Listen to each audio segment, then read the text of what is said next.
네.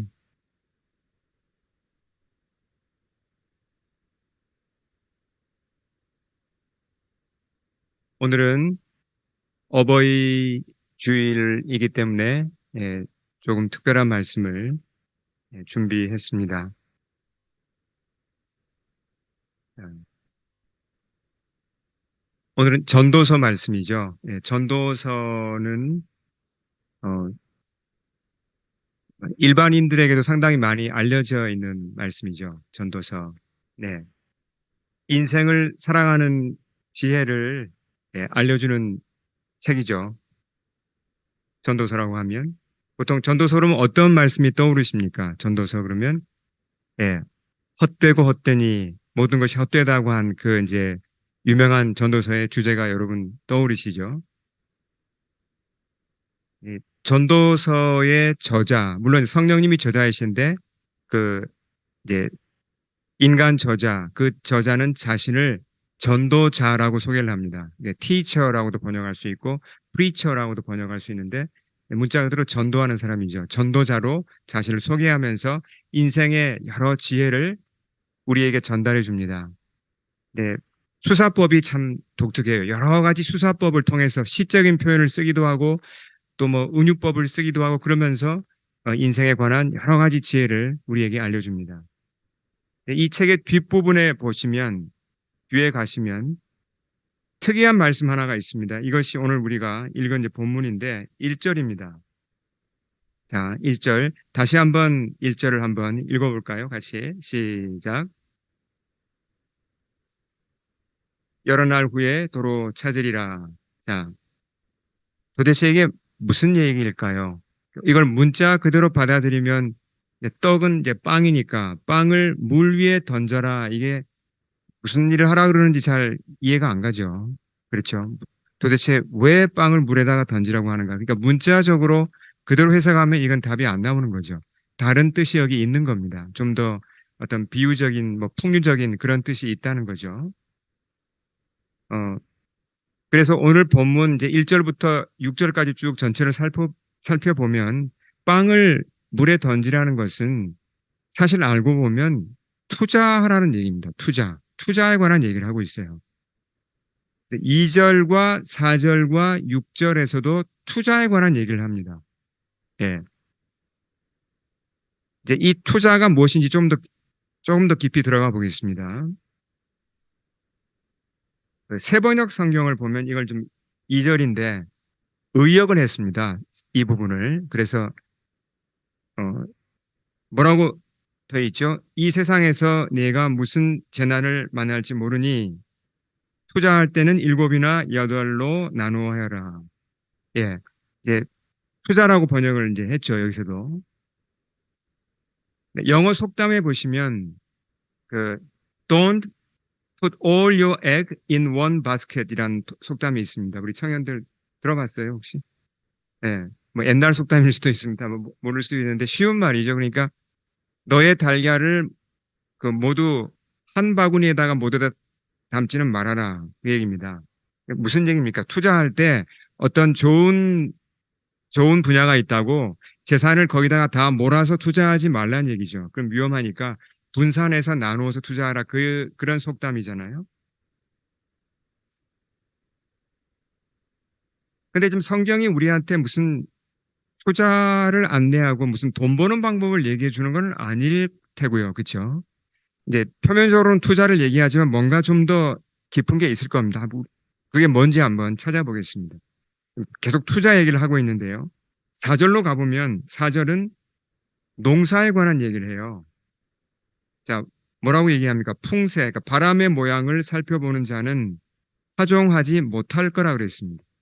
구름만 바라보는 자도 예, 거두지 못할 거라 그랬습니다. 농사 짓는 것도 일종의 투자 맞습니까? 그렇죠. 농사도 투자죠. 씨앗을 투자해서 열매를 거두는 거잖아요. 자, 이제 이스라엘의 농사를 좀 생각해 보면 우리가 이해가 더 잘 되는데요. 씨를 뿌리는 시기에 이스라엘에서는 바람이 어떻게 부는 게 좋을까요? 많이 불어야 되겠습니까? 별로 안 불어야겠습니까? 어떤 게 더 유리하죠?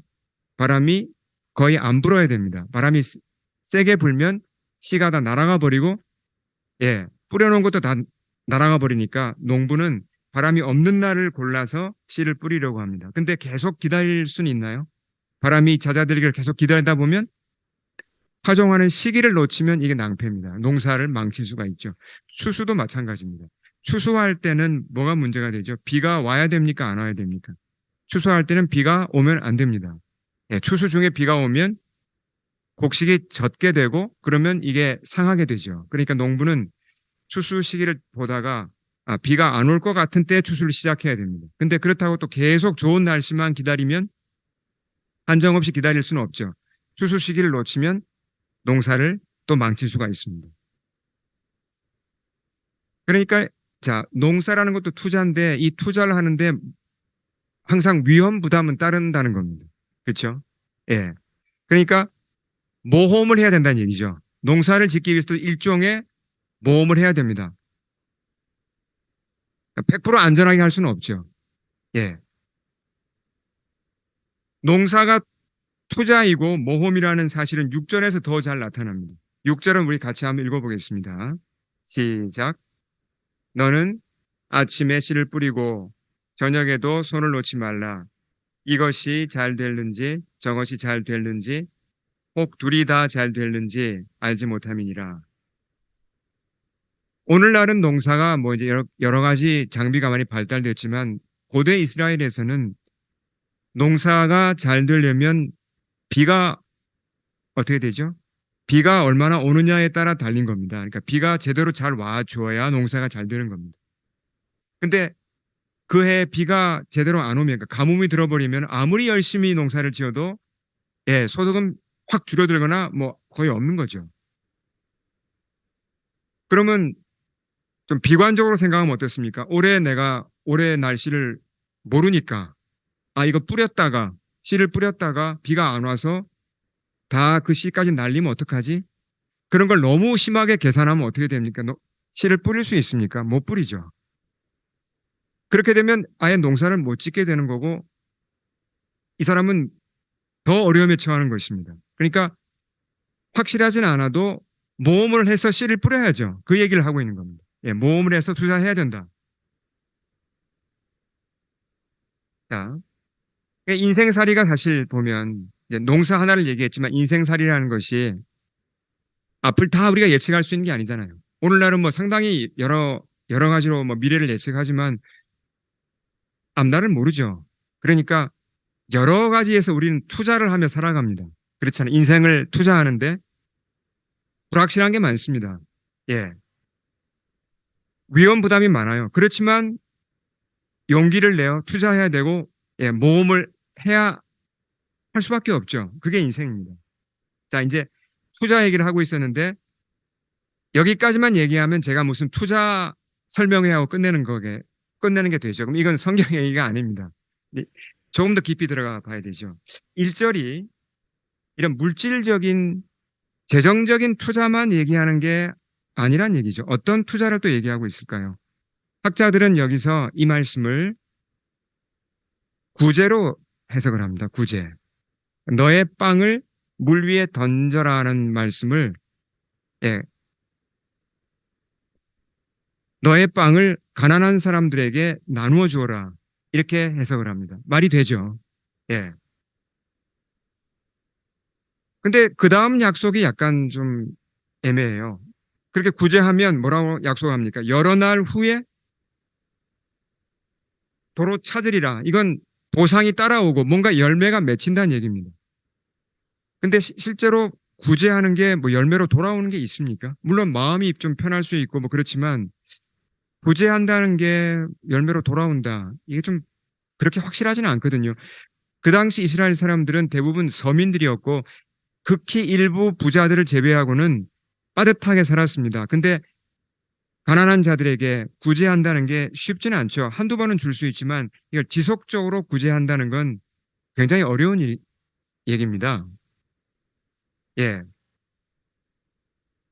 자, 우리 교회 선교팀에서 여러분 아시는 것과 같이 매주 주로 금요일에 나갑니다. 몬트리올 다운타운에서 노숙자 구제를 하죠. 그 샌드위치를 나눠 줍니다. 근데 이 사역에 사용되는 비용이 1년에 대략 한 2,000불쯤 들어요. 예. 근데 우리 교회 재정 규모를 보면 그렇게 적은 액수는 아닙니다. 2,000불이면. 저도 한 달에 한 번 이 사역에 참여합니다. 예. 분명히 보람이 있는 일이에요. 근데 가끔 이런 의문이 들어요. 제 마음속에. 어떤 의문이 드냐면 노숙자들을 만나서 빵을 나누어 주고 또 잠시 말동무가 되어 주고 또 관심을 보이는 사람에게는 복음도 전하는데 이 사역이 과연 이 사람들한테 얼마나 도움이 될까 하는 겁니다. 이 사람들이 지금 이렇게 거리에 앉아 있는데 정상인으로 정상적인 삶으로 돌아가야 되는데 그렇게 정상적인 삶으로 돌려주는데 우리가 하는 이 사역이 얼마나 도움이 될까? 너무 미미한 건 아닌가? 그런 의문이 들 때가 있습니다. 몬트리올의 노숙자가 모두 몇 명쯤 될 것 같습니까? 노숙자 그러면 홈리스죠. 예, 그러니까 이렇게 뭐 거리에 나와 있는 사람도 있지만 어디에 숨어 있는 사람도 있고 몬트리올 광역시 전체에 홈리스가 대략 몇 명쯤 될 것 같아요. 제가 찾아봤습니다. CBC 뉴스에서 올 초에 조사한 걸 보니까 4천 명이에요. 상당히 많죠. 예. 그 많은 사람들 도와주는데 우리 교회가 참여하는 이 일이 너무 미미한 건 아닐까?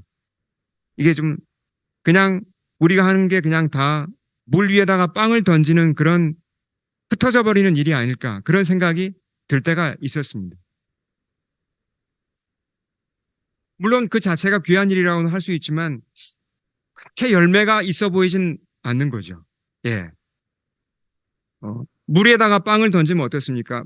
돌아오는 게 없죠. 다 흩어져 버리고 뭐 물고기나 먹지. 그렇잖아요. 돌아오는 게 없잖아요. 근데 1절 말씀을 가만히 보면 우리가 하는 구제가 헛되지 않다는 걸 분명히 알 수 있습니다. 주님 뭐라고 약속해 주셨죠? 1절에서 뭐라고 약속했습니까? 여러 날 후에 도로 찾으리라 약속하십니다. 그러니까 주님 안에서 하는 구제, 예수님의 이름으로 하는 구제는 결코 헛되지 않다는 겁니다. 우리가 나가서 샌드위치를 주고 말동무가 되어주고 또 복음도 전하고 그런 것들이 작아 보이지만 주님이 귀하게 사용할 수가 있다는 겁니다. 물론 우리 교회만 몬트리올 노숙자 사역을 하는 게 아니죠. 우리는 아주 한 부분을 맡고 있고 나가 보시면 압니다. 여러 교회들이 참여를 해요. 여러 우리가 지금까지도 몇 교회들을 만났습니다. 여기 영어권 교회, 스페니시 교회들도 나오고 캐토릭 쪽에서도 나오고 이렇게 여러 크리스천들이 돕고 있고 몬트리올 시도 돕고 있고 그러니까 노숙자들을 이렇게 세우는데 우리가 하는 일도 조금 도움이 된다는 거고 또 우리가 또 이렇게 그들을 위로하고 또 전하는 또 말씀을 통해서 그 중에 한두 명이 예수님께 가는데 도움을 줄 수 있다는 겁니다. 이게 하나님 보실 때는 귀한 일이고 소중한 일이고 결코 헛되지 않다는 것을 1절 말씀에서 우리는 분명히 확인할 수 있습니다. 도로 찾으리라. 네. 자, 구제에 대해서 한 가지를 정리하고 넘어가겠습니다. 우리가 구제에 참여할 때 누가 더 복을 받는 겁니까? 우리 교회가 나가서 노숙자들을 도와줄 때 그 사람들 샌드위치 주고 뭐 이렇게 여러 가지 도와줄 때 사실은 우리가 더 복을 받는 겁니다. 제가 여러 번 강조했죠. 오늘 말씀을 한 번 더 읽고 이 부분을 확인하고 지나가겠습니다. 자, 잠언에서 뭐라고 그랬습니까? 이 구제에 대해서 같이 한번 잠언 말씀 같이 한번 읽어볼까요? 시작. 가난한 자를 불쌍히 여기는 것은 여호와께 구워드리는 것이니 그의 선행을 그에게 갚아주시리라. 여러분 믿으십니까 이 말씀? 아멘. 주님의 약속입니다. 굉장히 강력한 약속이죠. 여호와께 구워드리는 거다. 하나님 기억하십니다. 갚아주십니다. 자, 당장 무슨 복을 내가 받는 건 아니지만 하나님의 방법으로 우리에게 갚아주신다는 약속이죠. 예수님이 직접 하신 말씀, 이 유명한 말씀 기억나시죠? 이것도 구제에 관한 겁니다.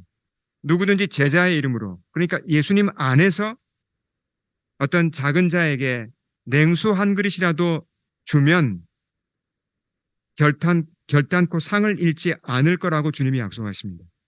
그럼 구제라는 게 정말 소중한 겁니다. 구제는 전도하고 선교하고 긴밀하게 연결된 거예요. 이게 우리가 전도하고 선교만 하려고 그러면 이게 잘 안 될 때가 많아요. 일단은 그 사람들의 필요한 걸 도와줘야죠. 그리고 마음을 얻고 그 다음에 복음을 전해야 이게 복음이 훨씬 쉽게 들어갈 수가 있는 거고 구제 자체도 이만큼 소중한 것입니다. 자, 다시 1절로 돌아가 보겠습니다. 1절이 무엇에 관한 말씀이라고 그랬죠? 투자에 관한 말씀입니다. 첫째는 무슨 투자였죠? 실제로 우리가 삶에서 농사도 짓고 또 뭐 사업도 하고 투자해야죠. 우리 인생을 투자해야 됩니다. 모험을 해야 됩니다. 두 번째는 뭐라 그랬죠? 구제도 투자입니다. 그렇죠? 정말 보람된 투자이고요. 또 한 가지 투자가 있습니다. 이 말씀에서. 네.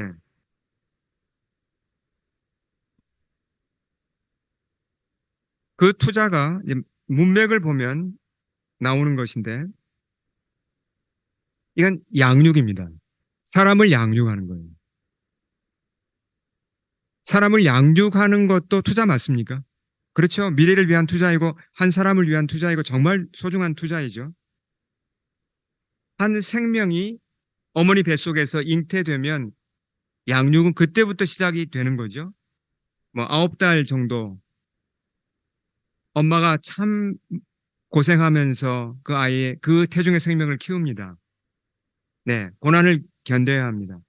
네, 출산하면 이제 그때부터 할 일은 더 많아지죠. 예, 엄마 아빠가 그 아이를 키우기 위해서 많은 시간과 정성을 바쳐야 합니다. 우리 자녀 세대들은 이건 잘 한번 생각해 보세요. 엄마 아빠가 나를 위해서 얼마나 많은 시간을 사용하고 얼마나 많은 정성을 바쳤을까 한번 잠시 생각을 해보면 좋을 것 같습니다. 제가 쭉 지금 설명을 드리는 걸 통해서 아이 하나를 키우는데 정말 많은 비용도 들어가요. 근데 그 돈을 또 벌어와서 아이를 키워야 되잖아요. 예. 이게 문제는 계속된다는 거예요. 기저귀 갈아주고, 먹이고, 씻기고, 재우고, 병원 데려가고, 이게 쉬지 않고 계속되는 겁니다. 근데 문제는 엄마 아빠가, 그러니까 부모가 뭐 풀타임으로 다른 거 아무것도 안 하고 아이 육아만 하는 게 아니잖아요. 그러니까 직장 다녀야 되죠. 가사일 해야 되죠. 사회생활 해야 되죠. 그걸 하면서 육아를 해야 되니까 이게 정말 육아가 쉬운 게 아닙니다. 양육이 쉬운 게 아니죠. 예, 우리 부모님들은 다 이걸 경험해 보았고 지금도 경험하고 계십니다. 아이가 좀 자라면 이제 뭐 기저귀는 뛰지만 좀 있으면 이제 초등학교 가서 뭐 야구 배우고 축구 배우고 그러면 또 다 그 실어 날라야 됩니다. 부모가. 뭐 음악 배우러 가면 또 다 실어 날라야 되고 그런 것들을 다 이제 어 정말 이게 많은 수고가 들어가죠. 또 거기다가 또 아이들도 또 성향이 다 달라요. 어떤 애는 또 집에 오면 그렇게 얘기를 많이 해요. 예, 뭐 학교에서 있었던 뭐 시시콜콜한 일을 다 얘기해. 다 얘기하고 또 질문하고 엄마 아빠를 놔주질 않습니다. 계속 얘기를 합니다. 예. 저의 첫째 애가 사실 그런 타입이었는데. 그러니까 이게 어, 엄청나게 많은 시간과 에너지를 이렇게 들여서 그 아이를 케어해 줘야 됩니다. 그걸 맞춰줘야 되는 거죠. 어, 사실 이 모든 건 다 소중한 겁니다. 부모가 뭐 의무로 하는 건 아니죠. 정말 기쁨으로 하는 거고, 어, 수고스럽지만, 고생스럽지만, 정말 감사함으로 또 정말 자랑스럽게 아이를 이렇게 키워갑니다. 근데 부모도 이게 한계가 있어요. 예, 부모로서 이렇게 아이를 양육하는데도 이 어떤 때는 이게 에너지가 그러니까 배터리가 방전될 때가 있고 뭔가 이렇게 한계에 부딪혔다는 걸 느낄 때가 있습니다. 특히 요즘은 시대가 옛날과는 다릅니다. 그러니까 이 산업화되기 이전만 해도 아이를 누가 길렀습니까? 엄마와 아빠만 기르지 않았습니다. 그때는 대가족이었잖아요. 그러니까 할아버지, 할머니, 뭐 삼촌, 고모 뭐 이렇게 그러니까 훨씬 아이를 기르기가 좀 쉬웠는데 잠깐 아이를 부모가 뭐 맡길 수도 있고 쉬웠는데 이제 핵가족이 되다 보니까 엄마 아빠의 부담이 훨씬 늘어났습니다. 거기다가 이민자들은 이제 뭐 도와줄 사람이 없잖아요. 그러니까 훨씬 더 많은 수고를 바쳐서 아이를 양육을 해야 됩니다. 그러다 보니까 쉽게 이제 부모가 지칠 수 있고 그렇게 어려움에 처할 수가 있다는 겁니다. 근데 아이가 부모님의 뜻대로 잘 자랄 때는 그래도 고생 중에 보람을 느끼고 기쁨으로 수고를 감당하는데 이 험한 세상에서 우리가 아이를 키우다 보면 뜻대로 될 때가 많습니까? 뜻대로 안 될 때가 많습니까? 뜻대로 안 될 때가 훨씬 많습니다. 예.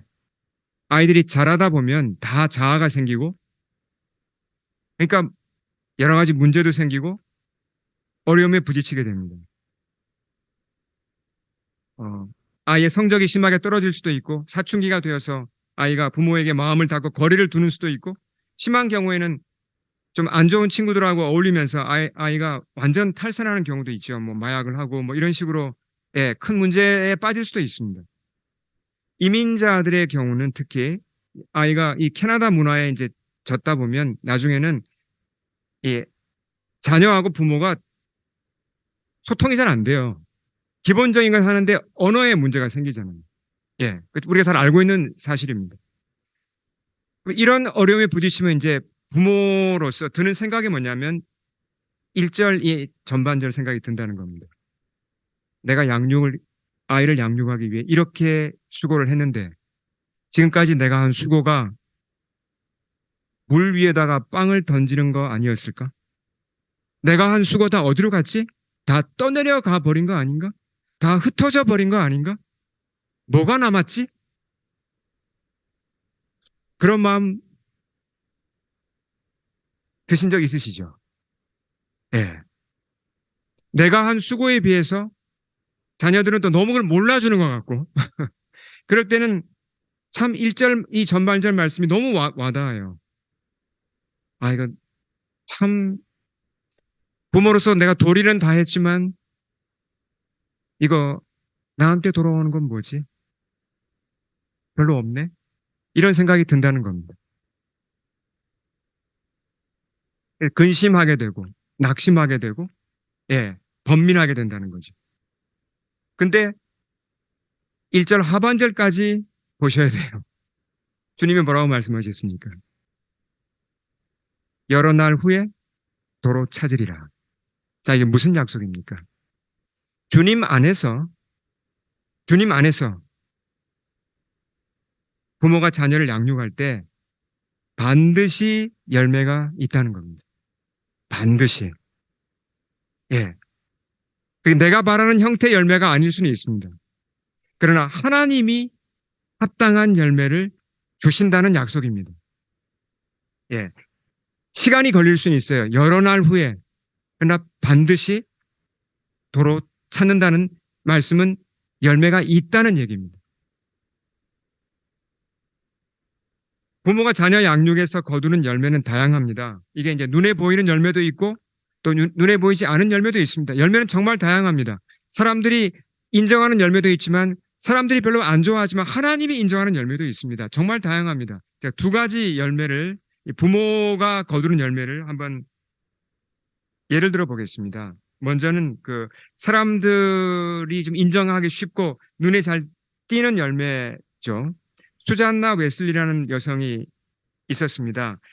영국 분이죠.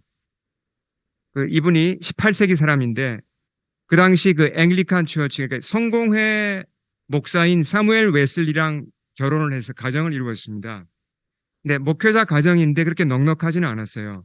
근데 자녀를 많이 낳았는데 19을 낳았습니다. 근데 물론 이제 집안에 이렇게 메이드가 있었지만 그 하녀가 있었지만 엄마가 19명의 자녀를 감당한다는 게 그렇게 얼마나 힘들었겠습니까? 그리고 집이 재정적으로 어려울 때가 많았다고 합니다. 남편이 목사인데도 재정적인 어려움 때문에 감옥에 2번이나 들어갔어요. 그리고 뭔가 뭐 애들이 많아서 그랬는지 모르겠지만 집에 불이 2번이나 났습니다. 예. 그 와중에 19명 중에 9명이 애들이 죽었어요. 병으로. 2살도 안 돼서 병으로 죽고 사고로 죽고. 그러니까 19명 중에 9명이 죽었으니까 그 엄마의 마음이 어떠했겠습니까? 그런 어려움 가운데서도 이 수잔나가 아주 성경적으로 아이들을 양육했습니다.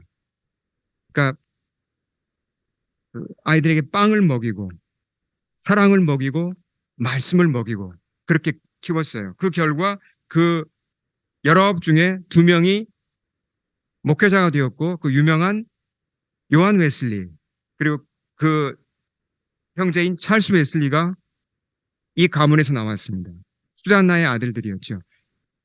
메소디스트, 감리교를 일으켰죠. 세계적인 부흥이 일어난 겁니다. 예? 이렇게 이제 열매로 돌아온 것을 볼 수 있습니다. 수잔나가 뿌렸던 열매는 이렇게 돌아왔습니다. 네, 눈에 보이는 열매죠. 사람도 인정해주는 열매죠. 근데 그렇지 않은 열매도 있어요. 그걸 제가 한번 예를 들어 보겠습니다. 저의 가까운 친척 가운데 한 부부가 계십니다. 신실한 크리스찬들이세요. 근데 첫째 아이가 뇌성마비로 태어났습니다. 어, 얼마나 심한 그 장애였는지 혼자서는 혼자서 일어나 앉지를 못합니다. 걷는 건 당연히 못하고요. 반드시 누군가가 이제 이렇게 앉혀줘야 되고, 예, 그러니까, 정말 이 어릴 때부터 부모가 많은 그 고생을 하셨죠. 말도 거의 못합니다. 성인이 되었어요. 이 아이가. 근데 전혀 나아지지 않았습니다. 장애가. 예, 뭐, 약간의 진전은 있었지만, 그러나 여전히 혼자서는 앉지도 못하는 그런 상태입니다. 이 부모는 얼마나 큰 어려움입니까? 그 아이를 위해서 정말 어떻게 보면 이 부모가 그 장애 아이를 둔 제가 말씀드린 이 부모가 하는 일은 문자 그대로 그냥 물 위에 빵을 던지는 것과 비슷하지 않습니까? 그렇게 애쓰고 수고하고 아이를 위해 시간 바치고 정성 바치고 그렇게 이것저것 많이 하지만 결국은 아이의 장애는 전혀 나아지지 않고 그 수고는 다 그냥 헛되어 보이잖아요. 열매가 어디 있습니까? 도대체 어디 있죠? 하나님이 도대체 무슨 열매를 주시는 겁니까? 근데 저는 이 가정을 보면서 저의 가까운 친척이거든요. 하나님이 주신 열매를 보았습니다. 왜 그러냐면 제가 어려서 이 댁에 이제 놀러 가면 부분이 너무 밝았어요. 크리스찬이셨는데 어 그냥 뭐 이렇게 밝게 하려고 그러는 게 아니라 그냥 뭐 항상 이렇게 밝고 어떤 그 삶에 대한 긍정 그런 것들이 넘쳤습니다. 그리고 실제로 이분들이 교회에서 아주 헌신적으로 봉사하시고 또 이분들이 전도하시면 그렇게 사람들이 교회로 잘 왔어요. 참 정말 신기하게. 그래서 많은 사람을 주께로 인도했습니다. 그러니까 제가 예수님께 오는데도 이분들의 도움이 컸습니다. 이 열매 맞나요? 하나님이 뭔가 다른 방향으로 열매를 주신 겁니다. 이 두 분이 그 장애 아이를 키우면서 뭔가 하나님의 일을 한 거예요. 사실 부모가 된다는 자체가 복입니다. 여러분 그거 믿으십니까? 내 아이가 사회에서 성공하든 그렇지 않든 뭐 뭔가 사람들의 눈에 보이는 열매가 있든 없든 그건 둘째 문제이고 하나님이 자녀를 나에게 맡겨 주셨다는 것 그 자체가 복이라는 겁니다. 왜죠? 그 부모가 되는 걸 통해서 우리는 하나님 아버지의 마음을 알 수 있기 때문입니다. 정말 많은 걸 배우고 하나님과 가까워질 수 있는 그런 통로가 되는 겁니다. 근데 이제 우리가 여기서 한 걸음 좀 더 나가야죠. 다시 1절로 돌아가면요. 이제 정리를 하겠습니다. 성경은 우리에게 부모, 자녀를 얘기할 때 혈육만 얘기하고 끝나지 않습니다. 항상. 어디까지 얘기를 하죠? 예수님 안에서 우리 혈육은 이제 교회로 넓어지는 겁니다. 물론 이게 순식간에 뭐 되는 건 아니지만 예수님 안에서는 피부치가 아니더라도 영적인 부모가 될 수 있고 영적인 자녀가 될 수 있습니다. 그렇죠. 그래서 하나님이 내게 영적으로 내게 맡겨주신 그런 사람들이 보면 있어요. 뭐 전적으로 맡겨주지는 않더라도 잠시라도 내가 누구를 내가 케어하고 돌보고 또 뭐 먹이고 또 말씀을 도와주고 뭔가 이렇게 좀 챙겨주고 또 뭔가 이렇게 복음을 전해주고 그렇게 영적인 어머니로 영적인 아버지로 우리를 부르실 때가 있습니다. 여러분 경험해 보셨죠? 그렇잖아요. 그리고 여러분도 그런 부모의 케어를 받아보셨잖아요. 누군가가 나를 마치 어머니처럼 아버지처럼 케어해 보살펴주고 기도해주고 먹여주었잖아요. 예. 그런 영적인 이 부모 자녀 관계도 굉장히 중요한 겁니다. 근데 그런 영적인 영적인 부모로서 사람들을 케어할 때도 이 1절 말씀은 정말 소중합니다. 아, 내가 이거 해가지고 하나님이 이 사람을 내게 맡겨주신 걸 알겠는데, 하나님 제가 압니다. 지금 이 친구를 케어하라고 저한테 보내신 걸 제가 아는데, 열매가 없는 것 같습니다. 제가 한 수고에 비해서 이 친구는 몰라주는 것 같고, 아무리 도와줘도 별로 반응도 없는 것 같고, 주님, 제가 참 서운합니다. 제가 쏟는 수고에 비해서 돌아오는 게 별로 없는 것 같습니다. 그런 마음이 들 때가 있잖아요. 그럴 때마다 이 말씀을 다시 보아야죠. 뭐라고 말씀하셨습니까? 열한 후에 도로 찾으리라. 하나님이 아십니다. 하나님이 갚아주세요. 자, 우리가 육적인 부모로서 자녀를 양육하다가 우리가 이렇게 지치고 낙심할 수가 있습니다. 영적인 부모로서도 사람들을 돕다가 낙심할 수가 있습니다. 그때 이 말씀을 보면서 또 한 가지 생각할 게 있습니다. 이게 굉장히 중요한 결론이에요. 누군가가 우리를 위해서, 나를 위해서 빵을 던져준 분이 계십니까? 누군가가 나를 위해서 많은 정성을 쏟아주시고 사랑을 쏟아주시고 나를 먹여주시고 인내하며 그렇게 나를 돌보아 주신 분이 계시죠. 예수님이십니다. 예수님이 나를 양육하시되 어느 선까지 하셨죠? 빵을 물에 던졌다고 표현했습니다. 빵은 뭘 상징합니까?